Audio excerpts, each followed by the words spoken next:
special attention to this.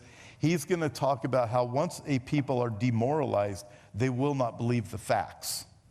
They will reject the truth. So pay attention to this. It is 5 minutes long, but I think you're going to find it rather informative. Or psychological warfare. What it basically means is to change the perception of reality of every American to such an extent that despite of the abundance of information, no one is able to come to sensible conclusions in the interests of defending themselves, their families, their community, and their country. It's a great brainwashing process which goes very slow, and it's divided in 4 basic stages.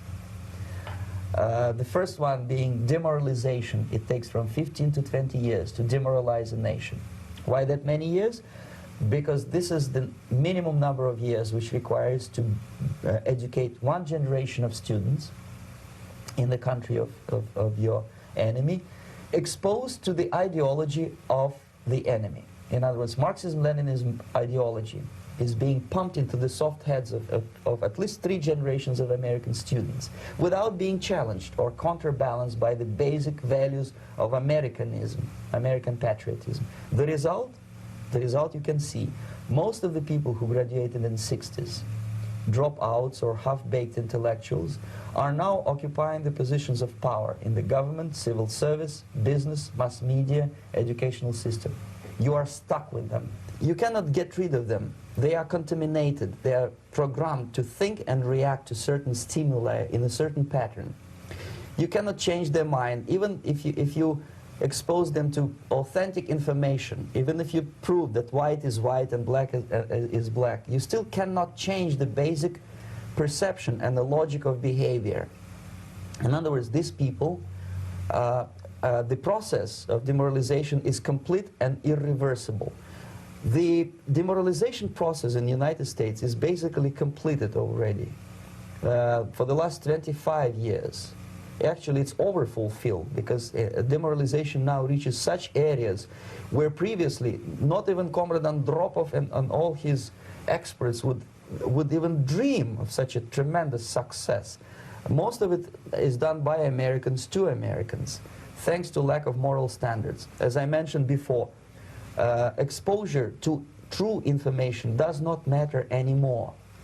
A person who was demoralized is unable to assess true information. The facts tell nothing to him.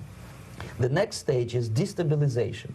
This time, subverter does not care about your ideas and the patterns of your consumption. Whether you eat junk food and get fat and flabby, doesn't matter anymore.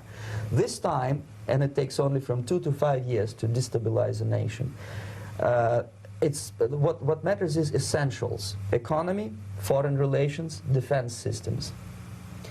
And you can see it quite clearly that in some areas, in such sensitive areas as defense and economy, the influence of Marxist-Leninist ideas in the United States is absolutely fantastic. I could never believe it 14 years ago when I landed in this part of the world that the process will go that fast.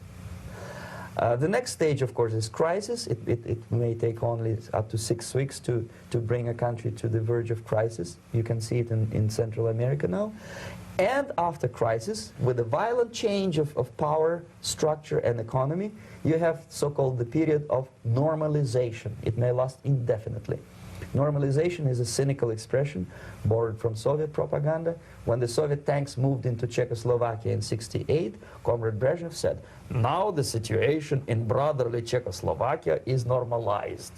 This is what will happen in the United States if you allow all these schmucks to bring the country to crisis, to promise people all kind of goodies and the paradise on earth, to destabilize your economy, to eliminate the principle of free market competition, and to put a big brother government in Washington, D.C., with benevolent dictators like Walter Mondale, who will promise lots of things, never mind whether the promises are fulfillable or not. He will go to Moscow to kiss the bottoms of new generation of Soviet assassins, never mind. He will create false illusions that the situation is under control. Situation is not under control. Situation is disgustingly out of control. Most of the American politicians, media, and educational system trains another generation of people who think they are living at a peacetime. False.